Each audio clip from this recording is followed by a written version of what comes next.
अब हमारा राज्य ऑक्सीजन का बड़े पैमाने पर उत्पादन कर रहा है। इस ऑक्सीजन का उपयोग अपने राज्य में तो होता ही है, साथ ही कई राज्यों को भेजा भी जाता है। इसे दूसरे राज्यों तक पहुंचाने में रेलवे एक बड़ी भूमिका निभा रहा है।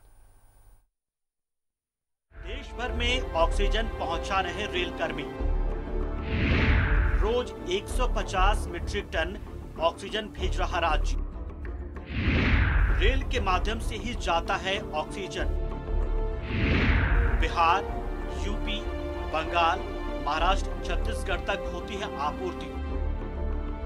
देश में आज विपदा की घड़ी है। ऐसे में हम बहुत सौभाग्यशाली हैं कि देश का सबसे बड़ा ऑक्सीजन प्लांट हमारे झारखंड के बोकारो में मौजूद है, जो प्रतिदिन 150 मीट्रिक टन ऑक्सीजन का उत्पादन कर रहा है।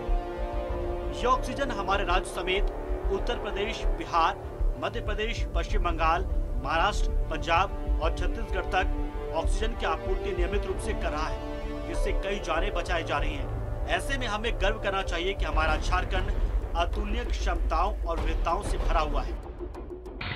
चूंकि हम अपने स्टील प्लांट में ऑक्सीजन बनाते हैं, तो हम लोगों ने रेलवे के साथ हाथ मिलाकर ये कदम उठाया है। जब ये ऑक्सीजन एक्सप्रेस लखनऊ से यहाँ आई है और हमने 3 टैंकर इसमें आए हैं, लगभग 50 टन लिक्विड ऑक्सीजन हमने 4 घंटे में इसमें भर दिया है और अब हम इसको वापस रेलवेज इसको लखनऊ ले जा रहा है। इसी तरह से देश के दूसरे स्थानों पर भी जैसे जैसे ट्रेन से टैंकर आते जाएंगे, हम लिक्विड ऑक्सीजन उनको भरकर सप्लाई करेंगे। हमारी उम्मीद है इससे देश में इस पैंडेमिक में लोगों को राहत मिलेगी। इसमें रेल की भूमिका बेहद अहम हो जाती है। जब प्लांट से टैंकर को फील कर लिया जाता है, उसे अन्य राज्यों में भेजने की तैयारी होती है। ऐसे में रेल ही सक्षम है जो इत्यधिक वजन वाले सामानों की आवाजाही करा सके। हालांकि इसमें कई चीजों का ख्याल रखा जाता है। कई तकनीकी पेच को ध्यान में रखते हुए तमाम चीजों की कवायद की जाती है। वहीं रांची और आद्रा रेल डिवीजन कई ऑक्सीजन एक्सप्रेस को सीधा ग्रीन कॉरिडोर उपलब्ध करा रहे हैं, ताकि कम से कम समय में ऑक्सीजन की उपलब्धता विभिन्न राज्यों में सुनिश्चित हो सके। ये इंश्योर करना है कि वही टैंकर्स लोड किए जाएं जो ओडीसी के लिहाज से खतरा ना हो, जो सेफ्टी के लिए रिस्क ना हो। दूसरा एक जो इशू है वो आपका, जैसे कि बताया गया कि जहाँ जहाँ टैंकर्स लोड या अनलोड होने, वहाँ रैंप की फैसिलिटी जो है वो होना बहुत ज़रूरी है। एक जो बहुत बड़ा समस्या तो नहीं कहेंगे, लेकिन हाँ वो काम बहुत ज़रूरी है इस पूरी प्रक्रिया को पूरा करने के लिए, वो है कोऑर्डिनेशन, समन्वय स्थापित करना।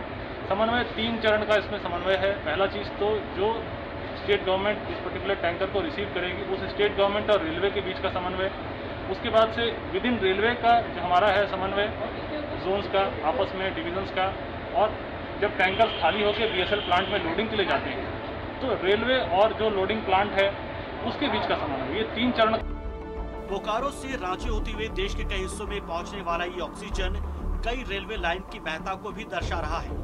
दरअसल लखनऊ ऑक्सीजन को ले जाने के लिए रांची लोहरदगा टोरी लाइन का इस्तेमाल किया जा रहा है। ऐसे में करोड़ों खर्च कर बने इस सिंगल लाइन की भी उपयोगिता आज बेहतर नजर आ रही है। इधर रांची रेल डिवीजन के वरिष्ठ परिचालन प्रबंधक नीरज कुमार बताते हैं कि खुद को खतरे में डाल आज रेलवे कर्मचारी दूसरों की जान बचाने में जुटे हैं, जिसके लिए उनकी सराहना होनी चाहिए। तक ऑक्सीजन स्पेशल एक्सप्रेस की बात है तो कुछ जो है खाली कंटेनर भी हम लोगों को ऑक्सीजन के मिल रहे हैं टोरी पॉइंट से, और ये बोकारो की तरफ मूवमेंट है जहां से कि लोडिंग होता है। तो इन ट्रेनों का मूवमेंट रांची में रेल मंडल से किया जा रहा है और हमारे यहाँ से केवल थ्रू ट्रेन का मूवमेंट होता है। तो इसके परिचालन को हम लोग बहुत क्लोजली मॉनिटर करते हैं और राउंड द क्लॉक कंट्रोल में हमारे अधिकारी रहते हैं जो कि इसको पूरी तरह से मॉनिटरिंग कर रहे हैं, और एक सपोर्टिंग टीम भी ट्रेन के साथ जाती है ताकि किसी प्रकार के टेक्निकल कोई इश्यू हो तो उसको तुरंत ही निकाला जा सके, उसको ठीक किया जा सके। और भारतीय रेल को यूं ही नहीं देश का रीढ़ माना जाता है। जब भी विपदा की घड़ी आई है, भारतीय रेल ने एक अहम भूमिका निभाई है। ऐसे में अगर हम रांची रेल मंडल की बात करें तो रांची रेल मंडल आज एक अहम भूमिका निभा रहा है, जहां बीते दिनों में प्रवासी मजदूरों को लौटाने की बात करें और अब जीवनदायी ऑक्सीजन एक्सप्रेस चलाया जा रहा है, जहां लगातार कर्मचारी संक्रमित हो रहे हैं, अपनी जान गंवा रहे हैं, लेकिन इसके बावजूद भी दिन रात मशक्कत कर देश के विभिन्न राज्यों में ऑक्सीजन भेजा जा रहा है ताकि लोगों की जान बचाई जा सके। ऐसे में यह कहना गलत नहीं होगा कि हमारे रेल कर्मी भी किसी कोरोना फाइटर से कम नहीं। अपने सहयोगी मंटू के साथ मैं आयुष चौहान, न्यूज़ 11 भारत, रांची।